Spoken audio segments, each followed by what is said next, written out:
شهید رهبری تکوشینا منه.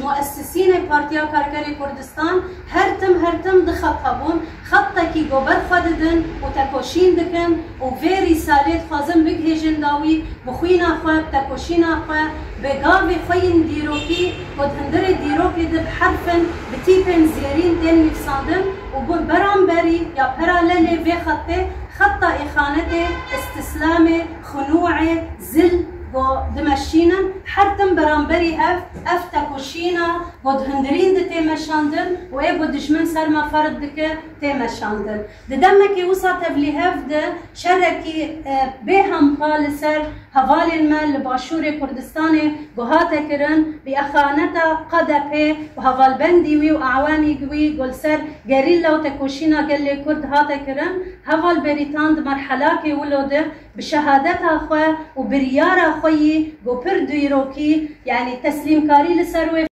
الذين دفعوا أثمانا باهظة من أجل الحرية والحياة الثمينة. انضمت الرفيقة بريتان إلى النضال من أجل الحرية في أيار عام 1991 بشغفها لوطنها وشعبها وحبها للجبال. استطاعت خلال فترة قصيرة أن تجمع في نفسها القوة العسكرية لتنضم إلى فكر ورفاقية القائد آقو. الرفيقة بريتان التي صارت تحت شعار تتطلب الثورة شخصية شجاعة مؤمنة بأن المرأة التي تناضل تصبح جميلة، استطاعت أن تضيف لونا وصوتا إلى أغنية الحرية. وفي الوقت الذي أراد فيه نهج الخيانة والتواطؤ للحزب الديمقراطي الكردستاني أن يترك بصمته الخائنة، كانت بريتان رمزا للحرية ضد خط الخيانة. في 25 تشرين الأول ضحت بجسدها فوق جبال خط طريقها إلى الحرية. كان هناك تقرير من الرفيقة بريتان لي، كانت الرفيقة عالقة بذهني قبل أن أسمع باستشهادها، فهي كتبت في تقاريرها: إنني أريد الاستفادة من تحاليل القائد ومن ثم سأكتب كتابا لم يقل أحدا هذا لي من قبل. فهي كانت الرفيقة محبوبة، لو تمكنت من رؤية تلك الرفيقة ومناقشة الأمر معها لكان الأمر جيدا، ولكن جاء خبر استشهادها. لقد كانت فتاة شجاعة جدا، حيث شاركت في العملية ضد مركز شرطة روبارو. لم نفعل لك شيئا إلا أنها وموقفها كان هكذا. لقد تعاونتم مع العدو أيها الخونة، أفلن أخضع لكم؟ صرخت: يحيى القائد آقو، وألقت بنفسها من الجبال. بالطبع هذه عملية ذات معنى وعملية جريئة يمكنها تحمل أي نوع من المقاومة بشجاعة، لأن الأساس الفكري لديها صحيح، لذلك علينا أن نقدر جهودها. يجب أن نستجيب جيدا لذكراها، وبطبيعة الحال علينا أن نقرأها جيدا. شخصيات ومواقف يمكننا التعامل معها بدون تقدير. يقول الرفاق أيضا إننا أعطينا اسمها للكتيبة. لا يمكن حل الأمر بإعطاء اسمها للكتيبة أو بشرح مقاومتها لغويا، المهم هو إعطاء الحياة للمواقف. الشخص الذي استخرج هذه النتائج قد اتخذ موقفا بالفعل.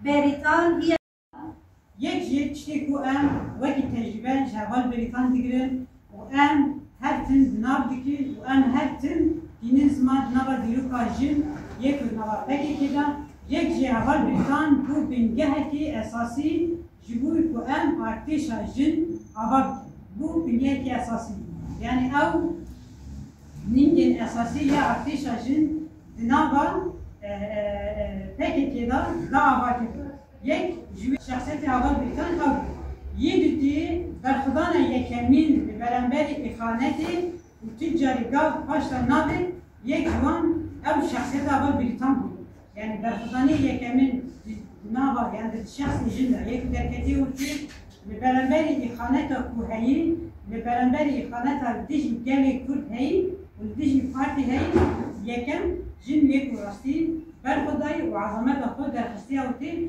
جي أمي كانوا وصفوا أو راسي كده، يعني وصفوا إيه؟ النايل داين. أول بريطان الشخصية خدا أو جنا كل يكو برخدير یک راستی سری ناتربیه یک تجاری نحقی قبول نکی یک تجاری یعنی هیچ گاه خواهشتا نبیجی شخصیت کیوسانی شخصی هوار بریتان دا درخسته بودیده او بسالا بندست 5000 سال بندست او جناکو خاتیه وندا کرن خاتیه تنه کرن دماله دا هاتیه هشتن دنابا دیروکه دا هاتیه بشارتن هوار بریتان راستی جنا کل و راستی جنا کل دیروکه دا هاتیه وندا کرن عکسی وی درخسته بودیده یعنی او وندا کرن او نابا دیروکه دا یک و هاتیه وندا کرن مگوت که عکسی وی درخسته بودی daha باوایی که خود باوایی که چالک بریکا یعنی او چالکی کو که مشتری شنی کمی انگیرتونه تیبجی اف حوالین داوی شریکتنه و یه دل اف یریشه مغانه یکو دولت ترک سر روجاوای کردستانه با خروجات سوریه یکو افروج داوی دایه چیکرین سر و بینگهید یعنی اوالین کود وی ایریشه را شهید کتنه ام تیبن یعنی گلک جوان ضروب جهنه لزین جهنه چوب جهنه دبن اف شهید المی باکور جلات سوریه و روجاوا ترانی یمی مدنی یعنی سفیرنه جه اولین می عسکری زیتر اولین می مدنی جبر بیجی ام وی وسیله وانجی بیرتینن و جه همو اولین می بریندار یک و دوی ریشه دا بریندار بونه ام جوار اجی شفا دخوازن